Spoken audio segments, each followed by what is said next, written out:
रामायण की कथा आप सभी ने सुनी या देखी होगी और ये रामायण प्रभु श्री राम और माता सीता के अटूट प्रेम और विश्वास की कहानी बयां करती है। रामायण की कथा के अनुसार भगवान श्री राम को 14 साल का वनवास मिला था और इस वनवास के दौरान माता सीता और लक्ष्मण भी उनके साथ थे।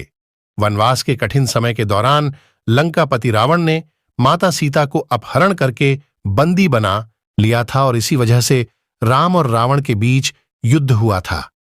रामायण की न जाने कितनी कथाएं प्रचलित हैं और इनमें से एक प्रमुख कथा है सीता माता की अग्नि परीक्षा की कथा। वास्तव में ये बात थोड़ी सोचने पर मजबूर करती है कि आखिर माता सीता और प्रभु श्री राम के बीच के अटूट प्रेम के बावजूद भी अग्नि परीक्षा क्यों देनी पड़ी।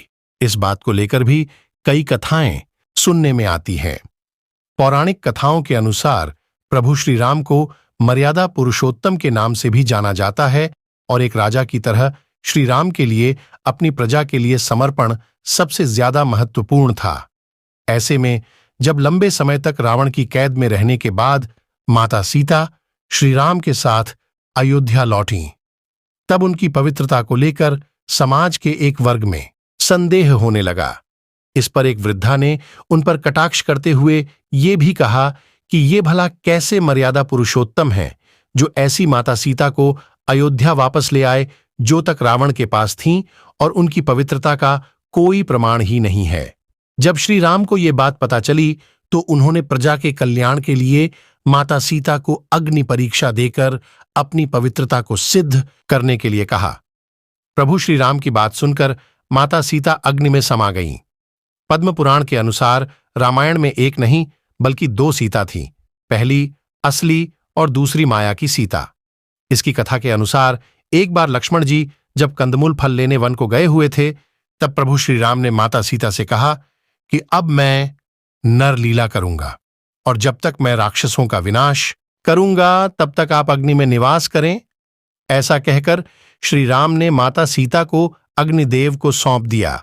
इसके बाद असली सीता जी की जगह माया की सीता प्रकट हुईं। इस तरह जब सीता जी का अपहरण हुआ तब वो माया की ही सीता थीं।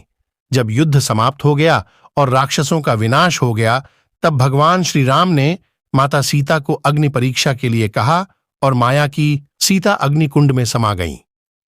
माया की सीता के अग्नि में समाते ही असली माता सीता अग्नि से बाहर आ गईं और इस पूरी अग्नि परीक्षा का सिर्फ एक यही कारण था।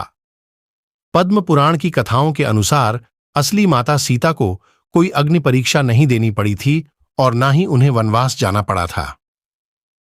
भगवान राम भी माता सीता के इन दोनों रूपों के बारे में जानते थे क्योंकि ये उन्हीं के द्वारा रचित थे। माता सीता अग्निदेव की पूजा करती थीं और त्रेता युग में ये धारणा थी कि अगर कोई व्यक्ति सच्चा है तो उसे अग्नि कोई नुकसान नहीं पहुंचा सकती है। इसी वजह से असली माता सीता अग्निदेव की शरण में सुरक्षित हो गई थीं और सीता अपहरण से लेकर अग्नि परीक्षा तक के समय में माया की सीता ही थीं। रामचरितमानस के अरण्य कांड में दोहा 33 और लंका कांड में दोहा 108 से 109 तक में इस प्रसंग का वर्णन किया गया है।